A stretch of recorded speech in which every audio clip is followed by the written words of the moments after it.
Well, it's Christmas, and the Winter Solstice is coming up, and today we're thrilled to welcome Ellen Evert Hopman, author of The Sacred Herbs of Yule and Christmas. Ellen takes us on a magical journey through ancient Christmas and Yuletide traditions, exploring the origins of the Christmas tree, Santa Claus, and spiritual rituals from around the world. We're going to discover the medicinal and magical properties of herbs like frankincense and bayberry, and learn how to craft a Yule Log and bring ancient wisdom into your holiday celebrations. So let's gather around for a festive and enlightening conversation that celebrates the magic of the season. I'm Tony Sweet with The Truth Be Told. Please welcome to the Truth Be Told studios for the first time, Ellen Evert Hopman. Hello. Hello, hello. Well, happy Winter Solstice coming up. Thank you. I'm in chilly Western Massachusetts. Ooh, yeah, you're up there with it when it's cold. It's quite cold. Yeah. Well, actually, this morning here in California where I live, it got down to 36. So for us, that's pretty cold. So, but then in the afternoon, it's nice. So can't complain.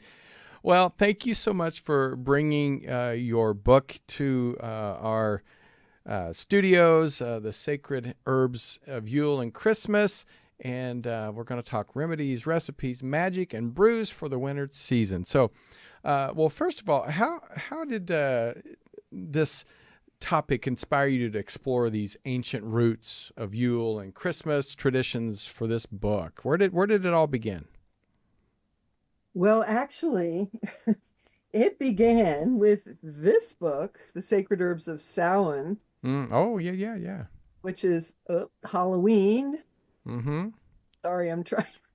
Anyway, the Sacred Herbs of Samhain was the first one that I did.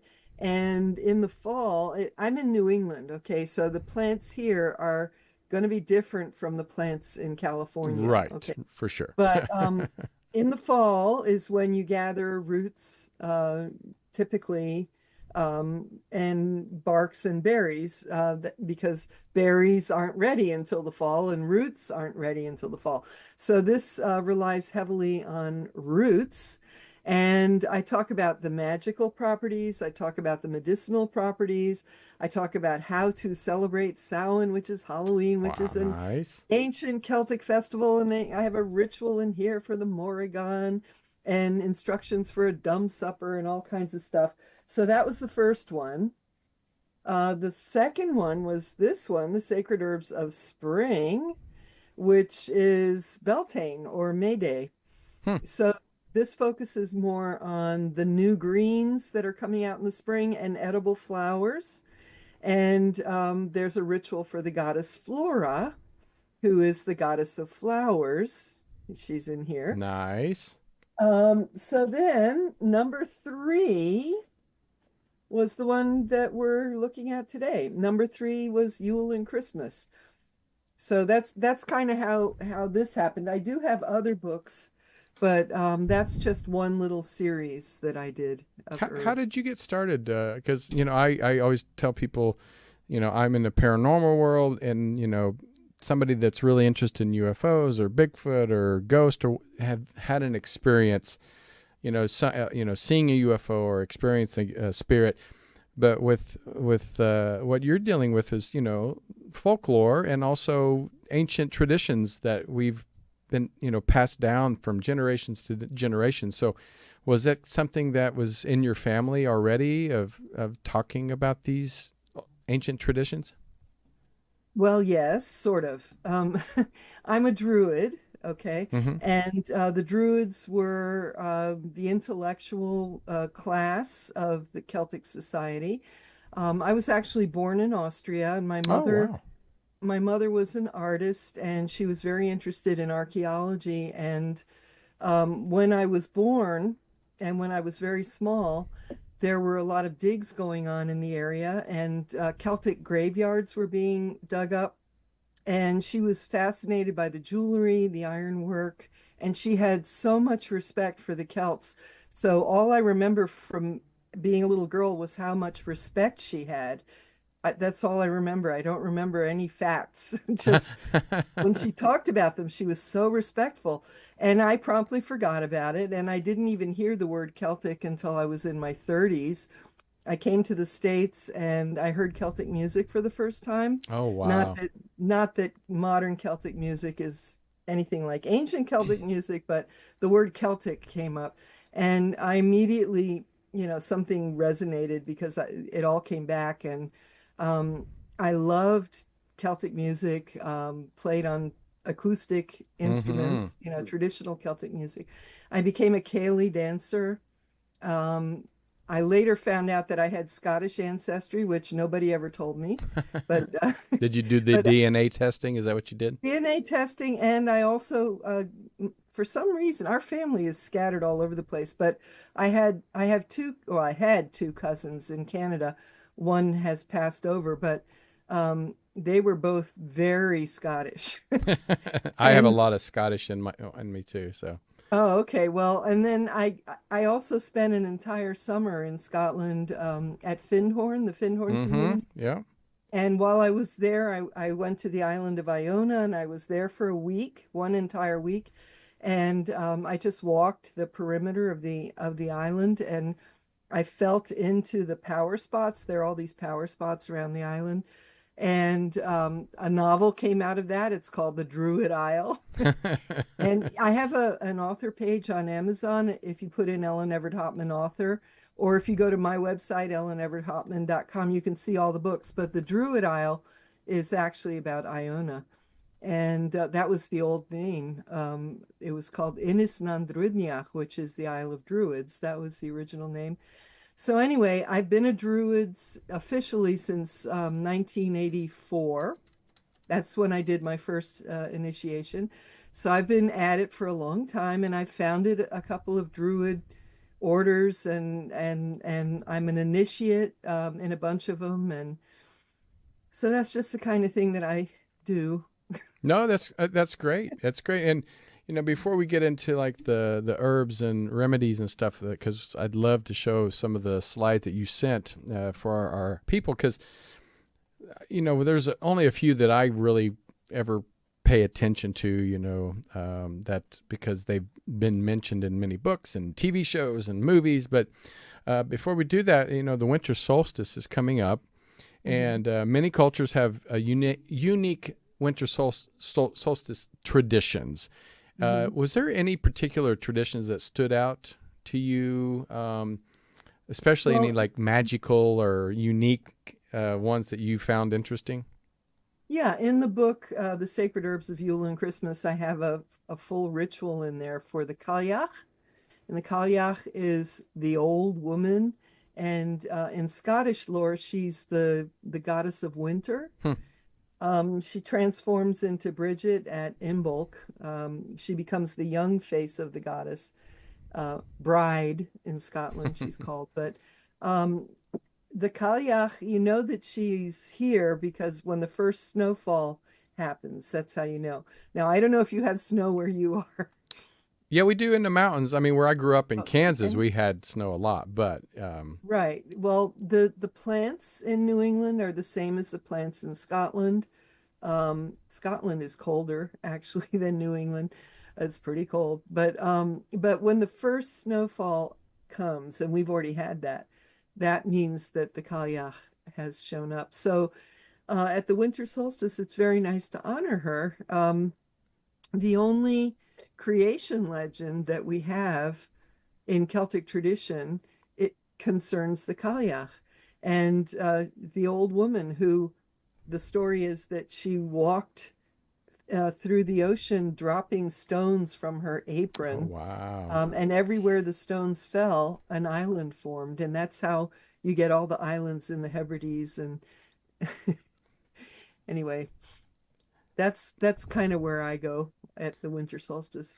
Yeah, it is kind of fascinating that many cultures love to celebrate all the solstice, but they do bring their own flavors, to their tradition. So it's fun to kind of hear some of the traditions that have been kind of stuck and been celebrated for hundreds, maybe even thousands of years. So it's fun to kind of jump into the some of those traditions and just experience.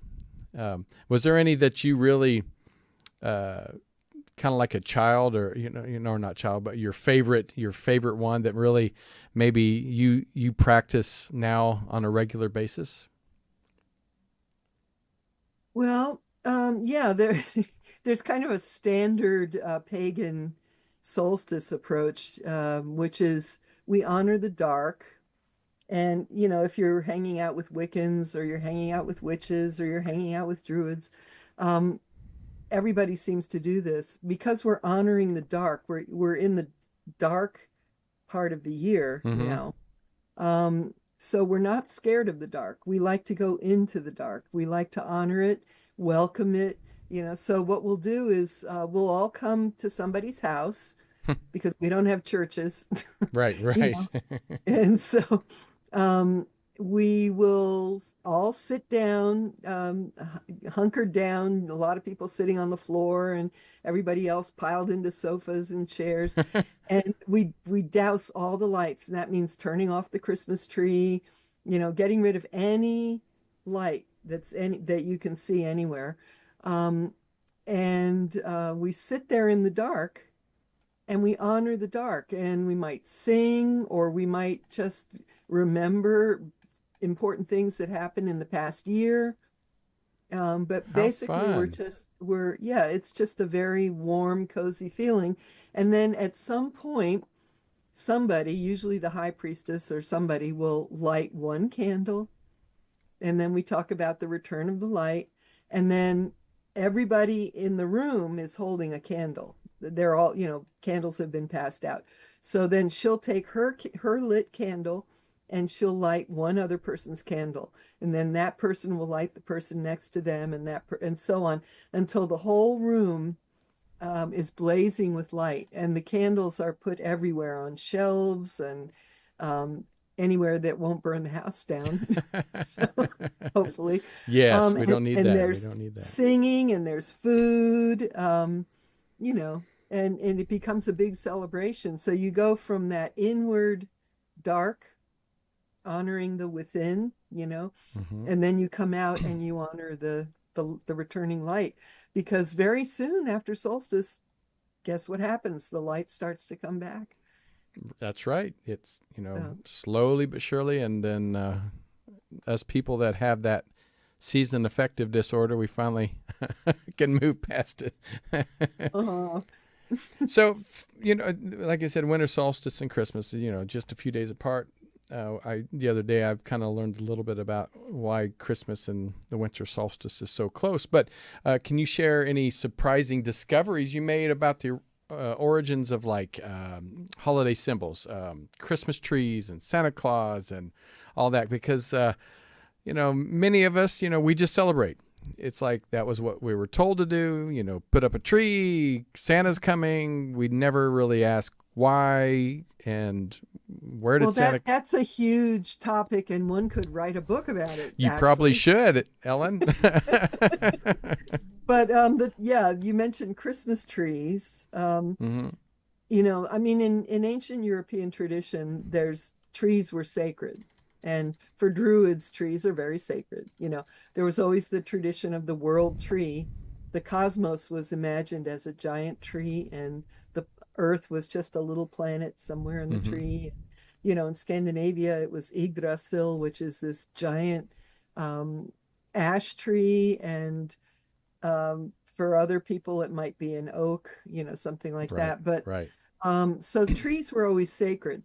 But I always wondered where this Christmas tree thing came from. Well, from what I found out, in the Middle Ages, they were called passion plays, and they're very biblical. And the story of Adam and Eve, for some reason, I don't know why, but that was the Christmas story, was the story of Adam and Eve. Huh.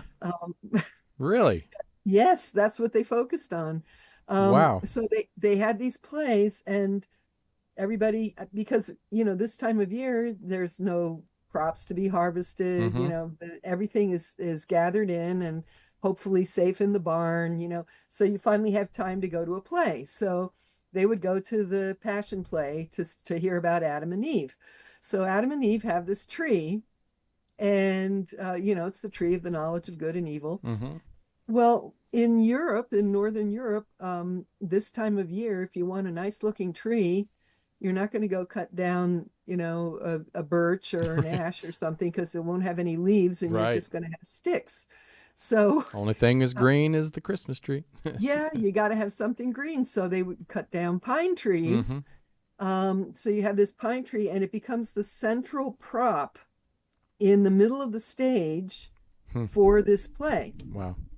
So then they decorated it, that Adam and Eve had an apple, although the Bible does not have an apple. That's a European projection fantasy, because Right. they couldn't imagine anything more enticing than an apple. How else could she have enticed Adam? It must have been an apple, because that was the sweetest thing they could think of. So they hung apples, red apples, on the green tree. And then, because it's a religious play, they had to have something spiritual. So they hung communion wafers. Oh, okay. And those are made out of flour and water. And I have a whole chapter in the book just on grain. There's a lot of symbolism with grain. But anyway, so you take flour and water and you make these round, tasteless flour and water orbs. So now you have red apples, you have white communion wafers, and you have the green tree. So in some areas it's an actual pine tree or a fir tree. In other areas, I guess they couldn't find a pine tree or something, but they made a fake tree out of wood shaped like a pyramid. But they would hang apples and communion wafers, and then later they started hanging paper flowers and ribbons, and they really went to town. But the first recorded Christmas tree that wasn't just part of a passion play was erected in the town square in Estonia in 1441 by a guild of merchants and ship owners. Oh, wow. That's pretty And they cool. set it up in the town square, and no one had ever thought of that. And they thought, hey, maybe they saw the play and then they brought it outside. Right. But they set it up. So everybody said, yay, this is great. And they danced around it, and then they set it on fire. Oh, wow. What was the setting on fire for? What was that to symbolize? Oh, gosh. Well, again, fire has, in a lot of cultures, especially Eastern European, fire is very important. But fire is all about warmth, passion. There's a lot of magic associated with fire. But who knows? Maybe they were just drunk. Right. Somebody dropped their cigarette in and it just took off. Yeah, or they said, hey, let's set it on fire. That sounds like a drunk man right there. So who knows? But anyway, so it kind of went on from there, and it took a few centuries before people had them in the house. And when they had them in the house originally, they were not decorated because they weren't religious. They didn't have the communion wafers, and all that. Right. So people would either hang it from the ceiling upside down, or they would put it on a table somewhere. And it really took off when Albert and Victoria popularized it, the Prince Albert and Queen Victoria, because Albert was seriously into Christmas, and so once they did that, everybody had to do it because it became the fashion. Well, that sounds fast. I mean, it's just great to hear about a lot of these traditions we do, and like you said, sometimes it was just like a fluke and just happened, and one person said, hey, I think this is a good idea. I just find it amazing how the whole world sometimes picks up these traditions and they just go on from generations to generations. So that was Albert and Victoria. Yeah, well, thank you, Albert and Victoria. So appreciate it. Well, Alex in the chat room does have a question for you, and I hope you don't mind me asking. Since you're a druid, that says, can you ask Miss Ellen if 21st of December has any special meaning for the druids?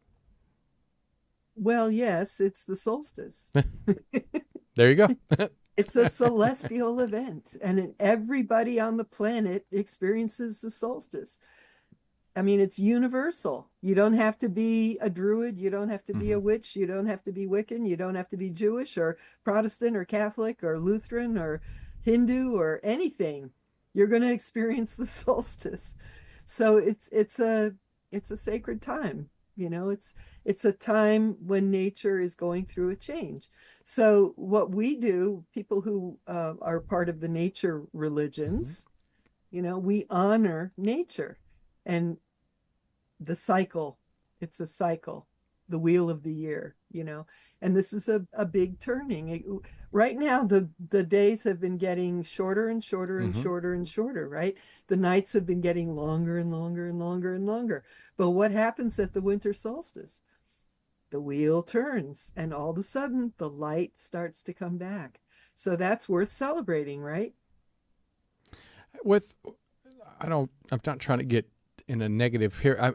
With the way the climate is changing and the way things are changing, does that change the way, not the way we celebrate, but the way it could change the way we celebrate in the future if the climate changes, when it comes to less snow or warmer, or even we talk about the flipping on the axis, how that's something that's going to happen eventually. Does that change the way we live and celebrate the winter solstice, or any solstice, I guess?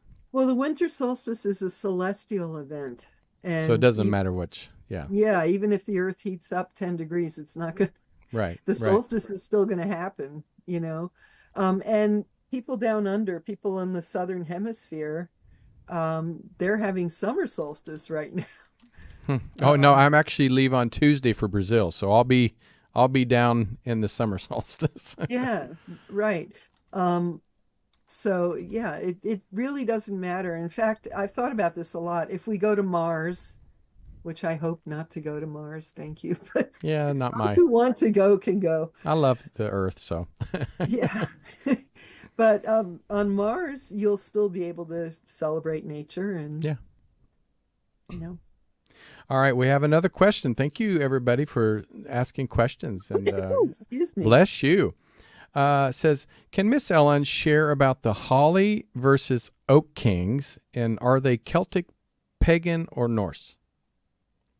Okay, there's the story of the Holly King and the Oak King battling it out at Beltane and then winter's I guess summer and winter.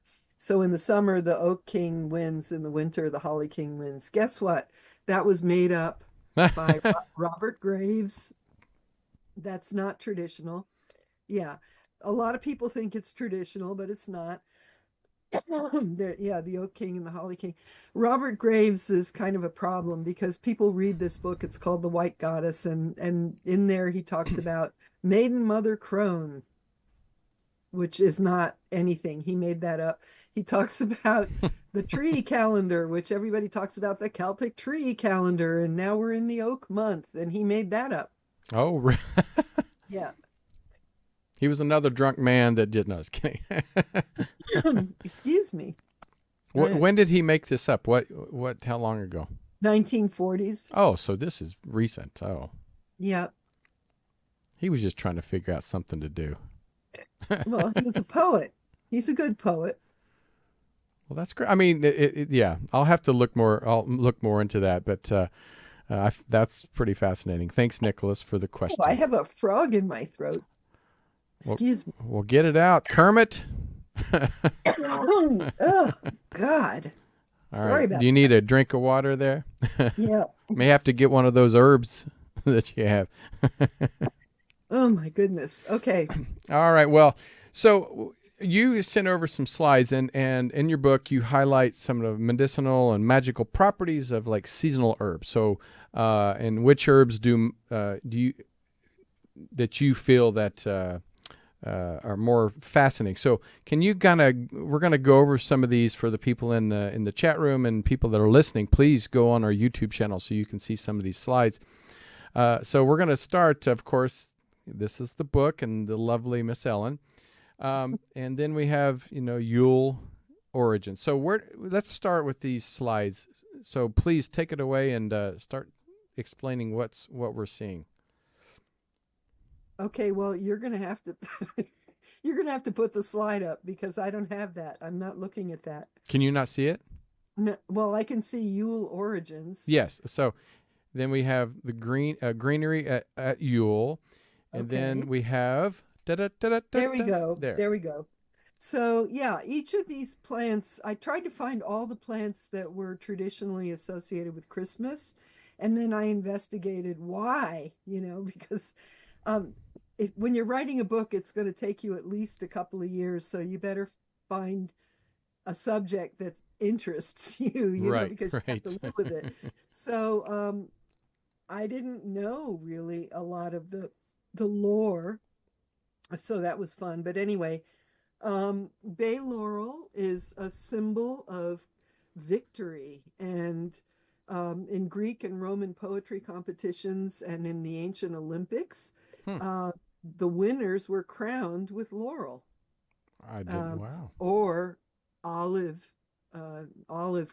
leaves, also olive branches. But we don't have olive branches in Northern Europe or in New England, so bay laurel.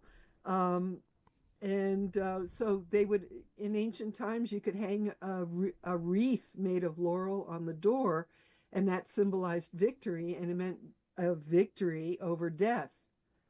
So, nature seems to be dying at this time, but, right. With laurel is going to remind you that life will continue, life will go on. A lot of the Christmas herbs are like that, the evergreens. They're all called herbs of immortality, because they remind you that life persists. But the second one is rosemary. And in the Middle Ages, rosemary was something that you would strew it on the ground. It was a strewing herb, both in the home and in a church. And because when you walked on it, it released this beautiful fragrance. Oh, okay. And it's also antiseptic. So any aromatic herb actually is antiseptic, and they didn't have bleach, and they didn't have Listerine, or they didn't have anything to disinfect, but what they did have was aromatic herbs. So the sick room would be washed with a strong rosemary tea, and you can do that yourself. Right. And they said the smell of rosemary repels evil spirits. But what does that mean? It means that if you wash the house with rosemary, you're going to disinfect the house, so it wards off disease. And then mistletoe, we still remember mistletoe. Where did that tradition come from? The kissing plant. Well, it was very sacred to the Druids. It's not American mistletoe. It's Viscum album, which is a European species, which is very medicinal. The American ones are poisonous. But the Druids called it all heal, and they considered it one of the most important plants. And it was so important that when they gathered it, a Druid dressed in white would climb the tree with a sickle. It was a golden sickle, but it couldn't have been gold because that wouldn't be strong enough. It would have to be bronze, or maybe bronze coated with gold, gold plated.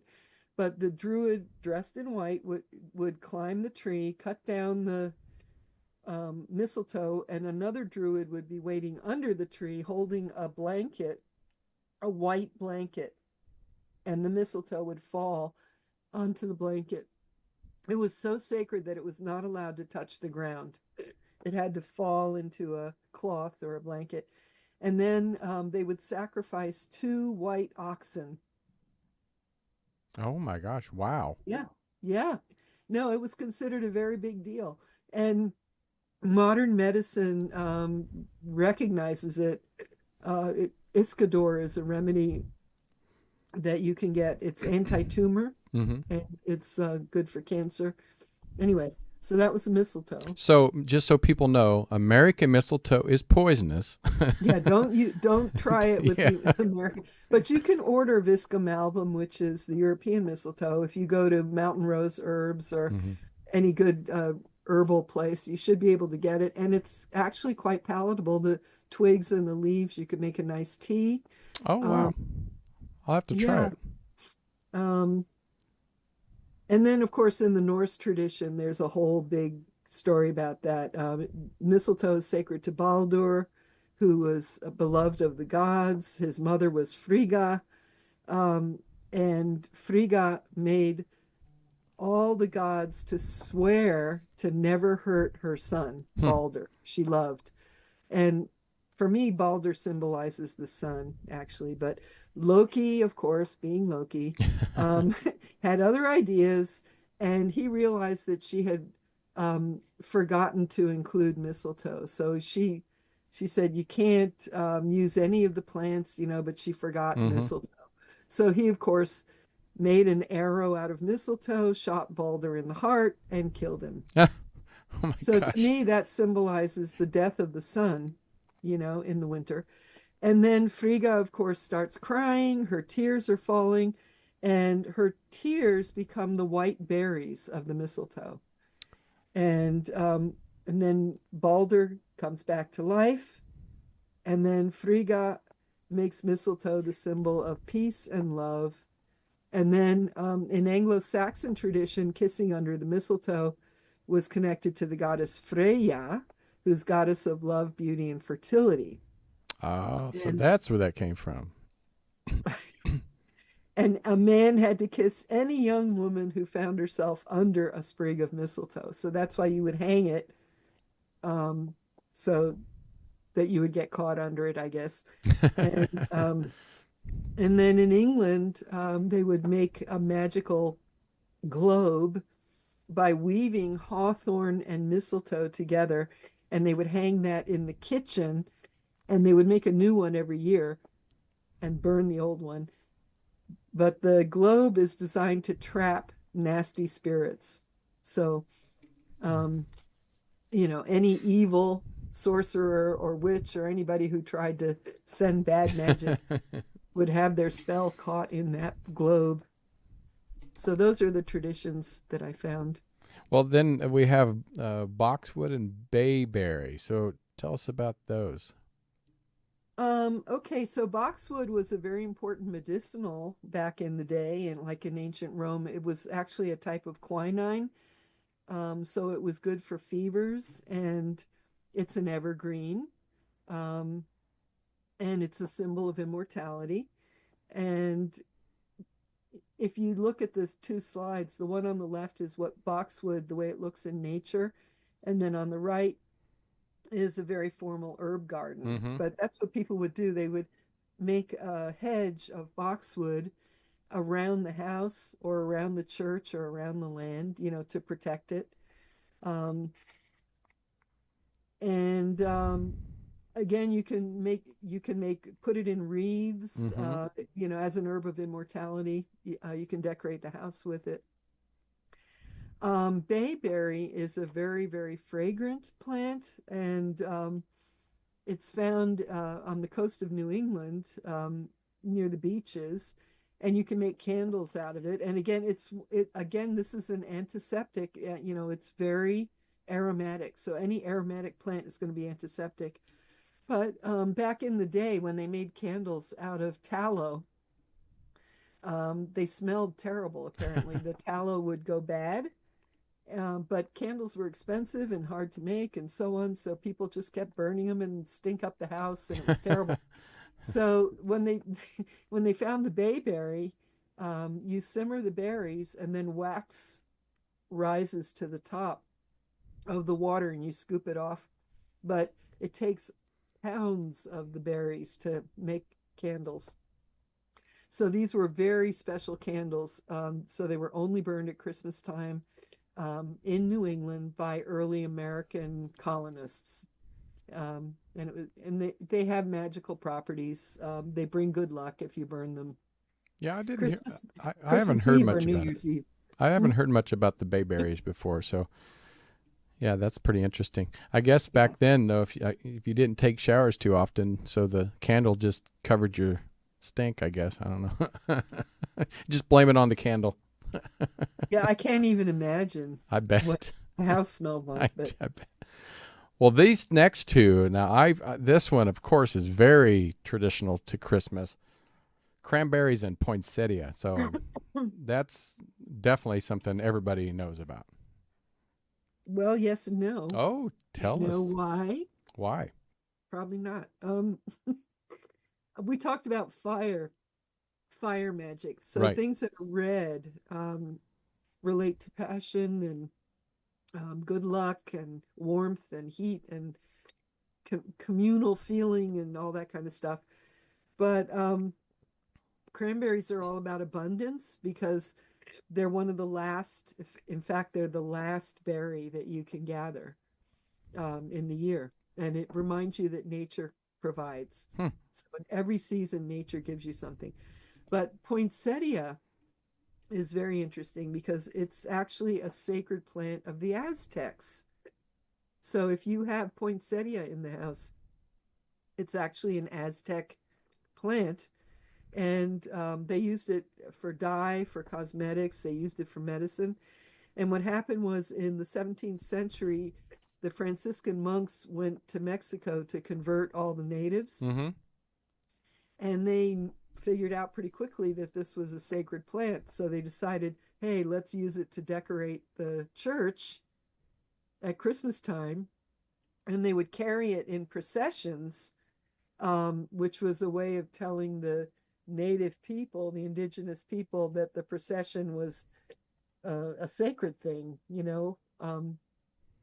And then in the 19th century, there was a botanist named Joel Roberts Poinsett, Well, and he brought the plants to South Carolina and started giving them away and growing them. And then a Pennsylvania nursery started promoting them as a Christmas flower. So that's what happened. But if you have it in the house, you know, thank the Aztecs because that's where it came from. not to get off subject, I want to let you finish on that. But why did red become such a important color for Christmas? Well, it's fire. It's the fire of life. Oh, okay. Okay. You know, and fire is very protective, Right. besides being warming and cooking your food and all that. And you need fire in the Mm-hmm. wintertime. If you're Oh, in yeah. Northern Europe, you know, you better have fire. But you should know from Scottish tradition, there's the whole seining, the idea of seining, where you take lit coals, Mm-hmm. process around the house with the coals. You can put them in a shovel and go around. So, say you move into a new house, you have to purify the house and land. Right. So you walk around the house 3 times with lit coals. Or if you want to purify and protect your land, say you have an acre or two or more, you would just walk around with a lit torch. Hmm. You know, beat the bounds. You would go around the boundary of the land, and that's called seining. Um, so fire purification is a very old magical tradition. I love. I started a nonprofit called Earthly Beings Foundation, and it's all about protecting, preserving, and promoting ancient cultures. And I think this would be something that I would love to put on some type of event early next December, and really promote some of these traditions that we don't really know about. I mean, we celebrate many, like poinsettia, we put them up around the tree or in the house, but we don't really know exactly what it's about. So I think that would be, I'll have to definitely get in contact with about that. Well, it's in the book.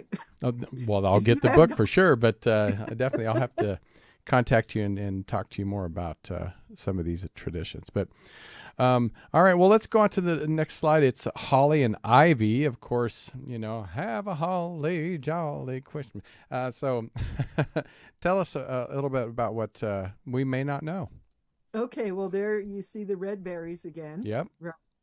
Holly is a warrior tree because if you grab the leaves and squeeze them in your hand, you're gonna hurt yourself, right? Mm-hmm. So Right. um, anyway, holly was planted around valuable crops and valuable trees to keep animals away. So it's protective. If you have, say, an apple tree and you don't want the deer to come eat your apples, you might make a hedge of holly, and that might discourage them. But in ancient Roman times, there was a festival called Saturnalia, which happened around Christmas time. And it was a festival in honor of Saturn, who's the god of agriculture. The Romans would hang holly wreaths. Again, holly is a warrior, right? So it's protecting you. Putting a wreath on the door, right, says your house is protected. And they would give each other gifts. They would wrap the gift in cloth and tie it with ribbon and put a little sprig of holly in there as protection for the person. You know, it's a nice thing to Right. do. Um, so it was said to entrap ill-intentioned fairies and keep them from coming into the house. So if you have holly planted near the entranceway or hanging on the door, it's going to keep the nasty, fairies aren't, it's not like Tinkerbell, right? Right. Yeah. Anyway, Right. but holly is considered a male warrior plant. Ivy is considered a female plant. And back in the day, they said, oh, because it clings, right? That's hilarious. Well, it's not. Modern women would not agree with that, probably. Yeah, I was going to say, yeah. But by putting holly and ivy together, there's songs about that. Oh, the holly and the ivy. You have the male and the female coming together. So in ancient Egypt, ivy was sacred to the god Osiris, who's the god of death and immortality. In ancient Greece, it was sacred to Dionysus, and the Dionysus is a god of drink and merriment and going crazy, and people would wear a wreath of ivy, which supposedly kept them from getting drunk. Okay. I'm sure that didn't work very well. Yeah, I don't know if I buy that, but anyway. Well, I know we talked about Christmas trees a little bit but there's a little bit more information, like different types of Christmas trees. So we have Norway spruce and balsam fir. I know where I grew up, we called them just cedar trees. I mean, they were just, all over the place, and we even went out into the country and cut our own trees down many times. Can you just touch a little bit more about the Christmas trees? And well, you can take any evergreen, can be a Christmas tree. Yeah, that's what we did. Even the boxwood. I mean, in the book, I talk about you can make a tree if you get a cone of styrofoam, which you can get in a craft shop, and then you stick branches of boxwood in there, and you can make a tree. I mean, any evergreen. I mean, it's just by having a Christmas tree in the house, what you're saying is life continues. And, even in the snow, even in the dark, because we're in the darkest time of year now. And that was a scary time. And so you had to have symbols of survival and persistence. And of course, these pines and evergreens, they're all aromatic. You've probably heard of pine sol. Oh, yeah. You clean the house with pine sol. It's made out of pine. Right. I mean, right. Yeah, all these things, they were antiseptic. White pine is what we have in where I am. You can make a tea out of it. It's antiseptic both for wounds externally, or you can take it internally if you have bronchitis or a cold, and it's available all year round. You can walk outside in the middle of winter when there's 3 feet of snow on the ground, and there it is, medicine right there. I'll have to say, we went to Conscious Life Expo last year. We'll probably go again this year. And they had a shot of pine something. Oh that is the strongest. It about knocked me down. I was like, "Oh my gosh!" It was like drinking Pine Sol because, Wow. yeah, it was strong. It was strong. Of course, yeah, I'm more of a sweet person. That's my last name, Sweet. So, uh, but Well, yeah, it depends what species it was, because oof. the white pine is very gentle. It actually tastes like lemon. Well, Tastes apparently it like wasn't white lemonade. pine. Yeah. And then another nice one that I like, which you find in Canada, you have to go north of here, is the white cedar, the thuya. Oh, okay, And okay. that, again, it's slightly lemony, slightly piney. And the Algonquin consider it a sacred plant, and they say that it cures every illness. Oh So wow. Well, then I'll try. Maybe I'll try a white pine then next time because whatever that white was, cedar, it's I'll be more knowledgeable this time. I'll say what type of pine is it? yeah, exactly. Yeah. Well, whenever you have the word white, white pine, white cedar, Hmm. white willow, you know, that tells you that it's the most palatable Oh, okay. for humans. So Yeah. the white willow is very gentle, very palatable, Yeah. This one tastes like it would get anything off the floor. Like I, it was strong. It was strong. Well, because of time, I can't believe are flying through this. I do have one more question from the chat room, and then I got a couple more questions of my own. But Nicholas also asked, where does the hunt for boar originate? Do you know that? Or, well, where does it originate? Yeah. What- I mean, If you don't know it, don't worry about it. boars are found all over the place. I wonder if They're in that's like a Spain, tradition or they're in something. Poland, they were in Britain. I mean, they're everywhere. And fall is when you cull animals, and it's when you slaughter extra pigs and cows and things like that, because you only have so much fodder to get through the winter. Right, right, for sure. And the weather's getting cold, so that's a really good time. You don't want to be cutting up a carcass when it's 90 degrees because it'll last about an hour. But if the Right. weather is cold, that's a good time to kill something and make sausages and. Well, Nicholas, that's something that we'll have to look into more. But because we don't have the time of all the magic of culinary herbs, please get the book. I mean, that's something that you need to do. I'm sure it explains a lot about. Oh, go ahead. You can show it. You can show it. I'm so used to doing this.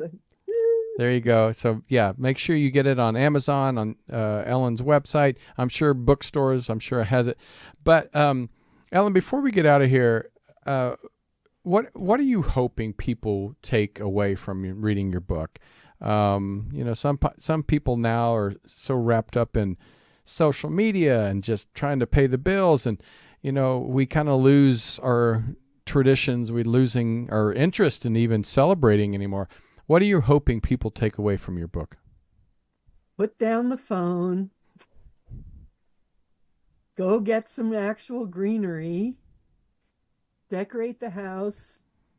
In the book, I have a lot of recipes. There's a lot of recipes for different drinks you can make, and Mm-hmm. suggestions for chants. So when you make the drink, you stir, you brew. You stir the brew, whether it's hot or cold, and you chant to honor the return of the sun. Get together with people.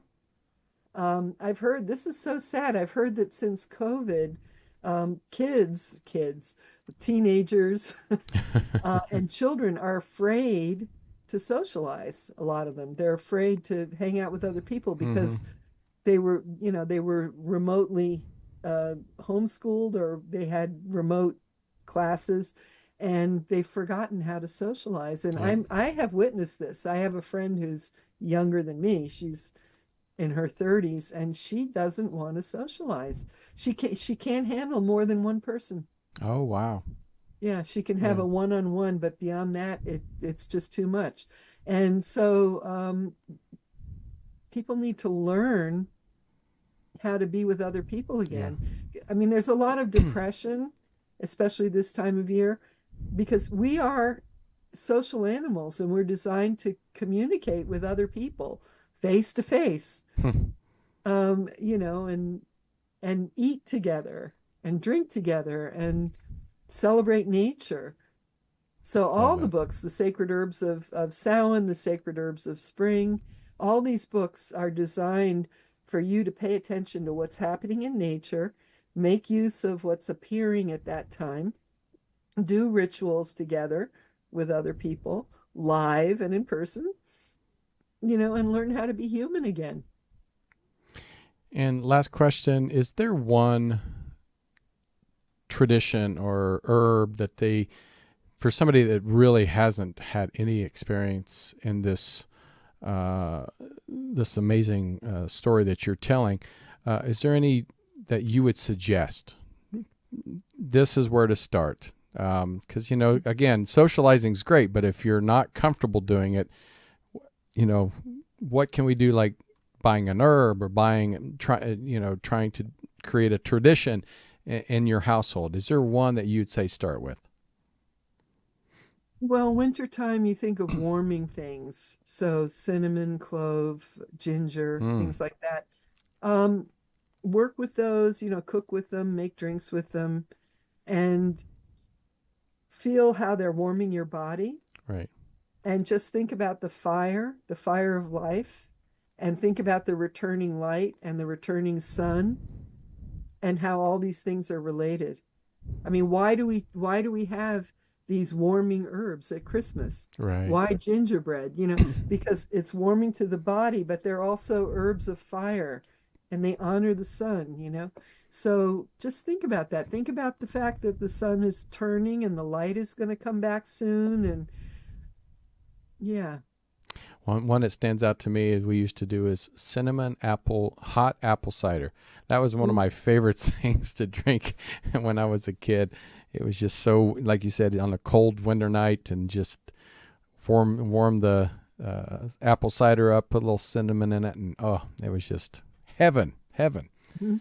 Yeah, and it does. Like, I think what you're talking about, it makes a lot of memories, and people remember those celebrations that we don't do anymore, and we look back and remember how much fun it was to come together as a family, and just attempting to create our own traditions. So Yeah, I mean, in the book, I talk about chocolate. Chocolate was once a sacred drink, and only the king, queen, and the nobles were allowed to drink it. oh wow. And it was said that if you drank it, what it did was it strengthened ties of companionship and love and unity. Right. It strengthened bonds both between people and between the ruler and the gods. Okay, so that's Mm. another. Even if you just make hot chocolate and Right. you put a little cinnamon in that, Oh, I've and then never put cinnamon. I'll have to try oh that. yeah, no, that's a traditional Mexican thing, is hot chocolate made with cinnamon. You know, today I took my intern. We went to get vegan ice cream. It's called Magpies here in town, and they actually had yeah, it was a vegan ice cream, hot Mexican cocoa. There you go. It was so Yeah, you put cinnamon, you could put a little pinch of good. cayenne in there. But when you drink chocolate, you know, we abuse it. We think of it as something that you eat every day of the year. It's no Right. big deal. You get it at the supermarket. But back in the day, it It was was a a sacred drink delicacy. that only the nobles were allowed to drink it, you Well, it know. just proves we're all noble. Well, Ellen, thank you so much. I really appreciate it. I know this is a, a love lesson that you're giving us, and heartfelt, by putting all these amazing books together. And people, please go out and get the book. Like I said, go to our website, Amazon, bookstores, check it out. And Ellen, are you doing any like workshops or anything that you help people learn more about these herbs and traditions?